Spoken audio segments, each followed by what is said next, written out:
One of the reasons people give for being cautious to bank, invest, diversify overseas is this, in my opinion, somewhat irrational fear that some unfriendly government offshore is simply going to take all of their money. Today I'm going to explain why I believe that is irrational and why. Let me share with you a comment that we've gotten in some form or fashion over the years. I'm going to paraphrase it because it's hard to actually understand the comment, but he says, "What makes you think that the wealth in other countries cannot be confiscated or taken on a whim? Why can't you be targeted? A fake charge that causes confiscation is set up by government agencies, plans, etc. Look at what they did to Trump. They can change the laws on a whim and take whatever that you have."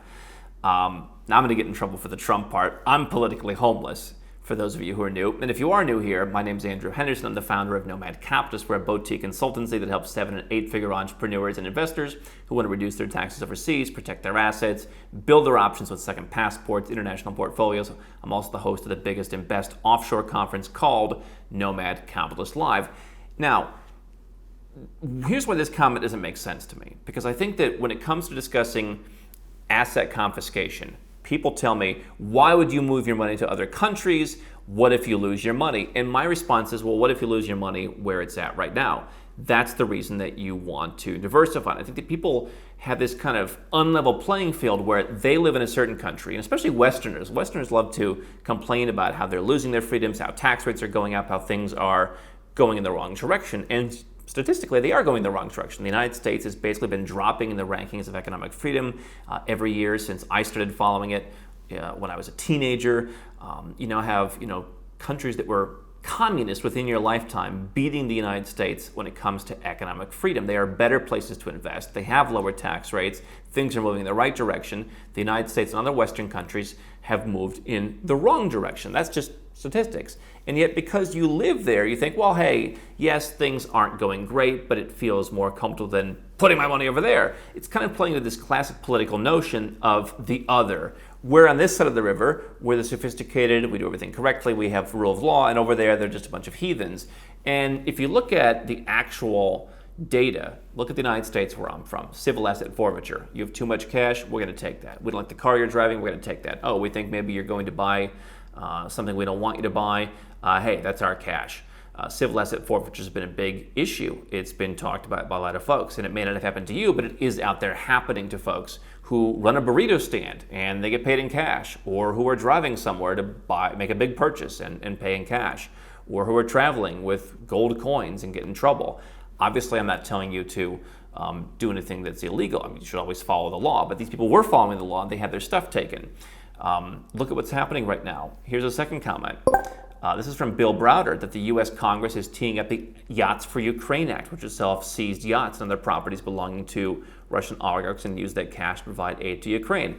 Now, you can say, hey, I'm against Russia, I'm against the Russian oligarchs, I'm against everything that happened, and I'm with Ukraine. You can take that position and also say, how does the U.S. manage to stick its nose into everybody's business, and how is it that they could just take some yachts and say, oh, you know what, we're just going to give the money over here to the cause of the day? How is it that works? They just get to take people's stuff and say, we're just going to determine where it goes. Does that sound like necessarily a rule of law society? It doesn't. It just means that as long as the person that they're taking money from is perceived by the general public to be bad enough, then nobody will really care, because they'll call it Yachts for Ukraine and sing Kumbaya, and what happens eventually when it happens to you? It already is. You already see Americans who live overseas have trouble getting bank accounts, getting access to mortgages. There's been all kinds of problems that being an American or someone who's lived in the U.S. have caused. Because, hey, nobody cares about expats in the United States. They're just nasty tax evaders who aren't paying their fair share. And so you have that in the United States. You go and look at Cyprus, part of the European Union. They're now canceling the passports of dual Russian citizens who got citizenship through their investment scheme. And so they're not taking away their citizenship, but they did cancel their passports. You remember that Cyprus years ago got into the passport business, got into the citizenship for sale business, which they're now out of, because they had a bank bail-in. And they said, okay, if you lost a certain amount of money in our banks, we will give you citizenship as a gesture of respect. And they said, hey, well, if we can do it for anyone who lost millions of euros, why don't we just ask for millions of euros in investment so we can kind of give out our citizenship? And so that started because they literally reached into your bank account and took your money. Poland and other countries are doing the same thing with private pension accounts. Countries like Australia have put in bail-in laws to where, hey, if the banks are in trouble, you're going to pay the price. And so I think that when you look at everything that's happening in the Western world, you have to have a level playing field. Yes, are they doing certain stuff over here? In some countries, yes. And by the way, in some countries, no. You don't really hear a lot of this stuff happening in Singapore. You don't see a lot of this stuff happening in a lot of different countries. You don't really see a lot of this happening in even Georgia, for example, kind of up-and-coming countries that have tried to incentivize investment. They may not be at Singapore's level, but they're trying to move in the right direction in many cases. So the level playing field of how do you know some other country's not going to take your money? The simple answer is you don't know if anyone's going to take your money or not. Obviously, this has driven many people, historically to keep cash under their mattress or invest in Bitcoin or do any number of things where they believe they're kind of removing themselves from the system and making sure that they have more control over their cash. But the idea that, we've talked about Turkey's citizenship by investment program, just as one idea. You go and buy a property, now it's going to be $400,000 plus in real estate. You hold that property for at least 3 years, at which point you can sell it to a non-citizenship investor, and you'll be given citizenship within a matter of months. You don't have to wait the 3 years to get the citizenship. You get the citizenship now, but you've got to buy the property and then apply. And people say, well, I'm worried about Turkey. What happens? What are they going to do? And my position has been pretty straightforward. All right, I don't know that anyone in the Turkish government is sitting around licking their chops, looking to go, you know what? You think of what I'm thinking? Maybe I say we go take that guy's 113 square meter apartment with a view of an alleyway.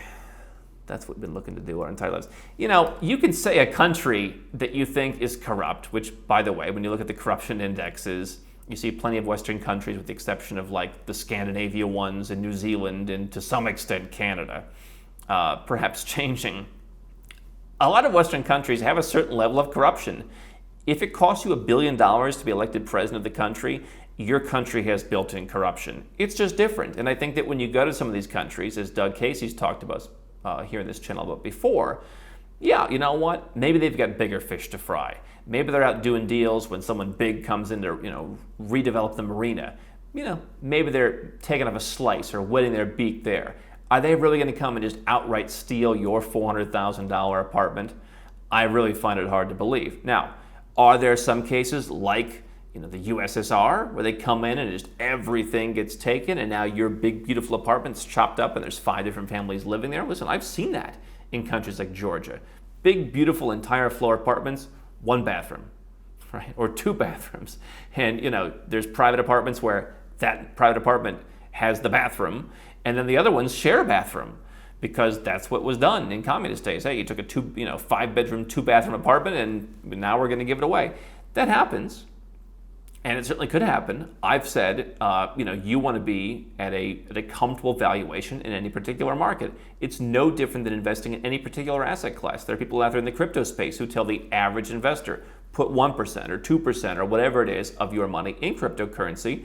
Hey, if it goes to 0, you're not going to miss it, but potentially becomes a much bigger part of your portfolio in the future.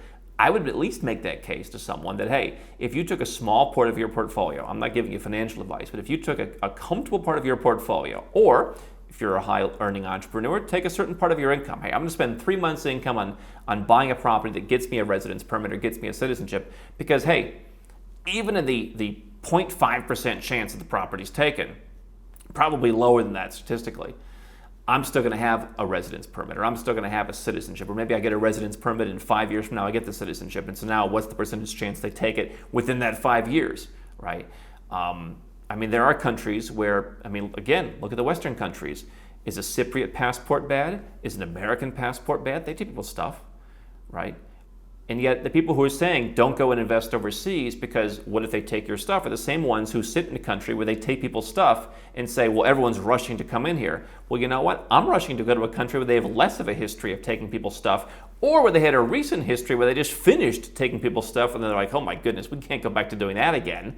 Right? Some ex-communist country where they're like, no, we need low tax rates. We need to write that in the Constitution. We need to make sure no one raises these things. We need a rule of law. We need, pro-investor mentality. I want to invest in that country, and I have more confidence in investing in that country than going to a country that is basically resting on its laurels over the last 5 generations, where nobody really knows why their country is so successful. And the policies that people like Bernie Sanders are advocating for are going to take it back to be more like a country where they do take your stuff. If you live in the United States, politicians that are increasingly in vogue are the ones who are saying, let us take people's stuff, let us implement more taxes, let us have a wealth tax, let us have a maximum wage, let us say you can't have more money than this, or effectively say that, hey, if you make more than this amount of money, we're going to take 90% of it. There are politicians in the West who literally want to say that. There are politicians who want to impose drastic wealth taxes that basically over the course of the next 10 or 20 years, you'd basically have nothing. And so my philosophy on how to avoid this is, number one, if you want to get residence or citizenship in a country like a Colombia or like a Turkey or something that's a little bit more spicy, where you think, hey, there could be some risk, figure out what that risk is, look at it on an actuarial basis and say, listen, there's a 1% chance that the $200,000 property I'm going to buy in Colombia is going to be taken in some new government and it's all going to be a loss. And say, okay, if I buy that property, I've got a certain $2,000 loss.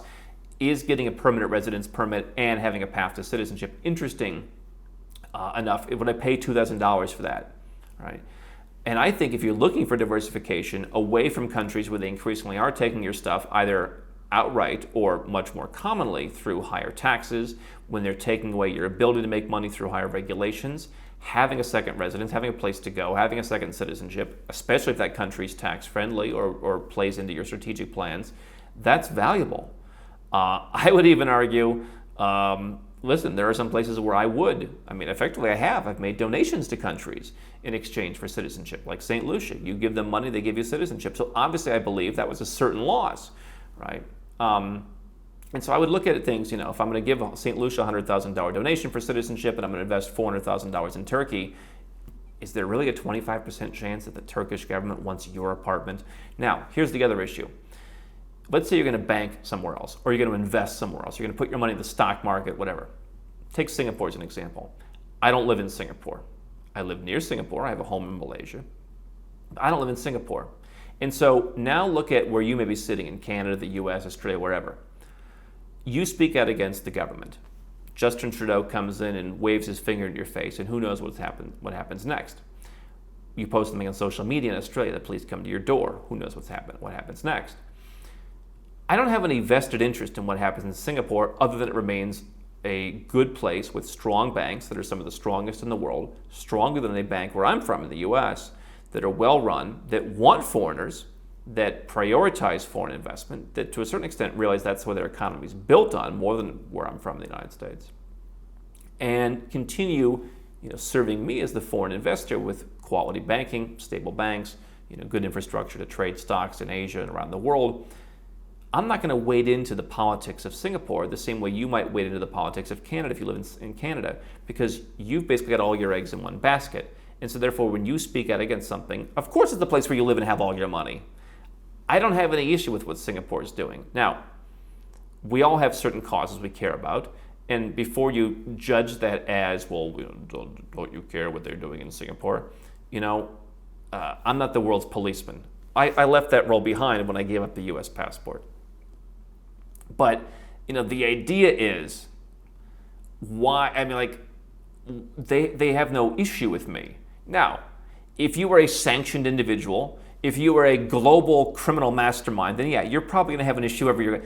As I say, I'm the goody two-shoes of the offshore business, so I'm not speaking to global criminal masterminds. I'm speaking to average people.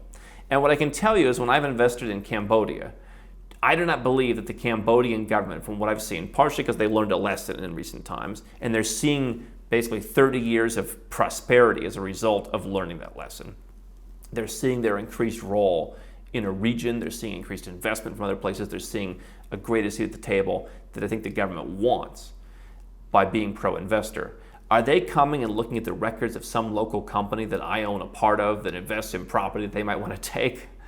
No, I don't think that they are, any more than, the U.S. doesn't do that, except the U.S. does do that kind of stuff. They do track every dollar that goes through the United States, and it's much more thorough than some of these places.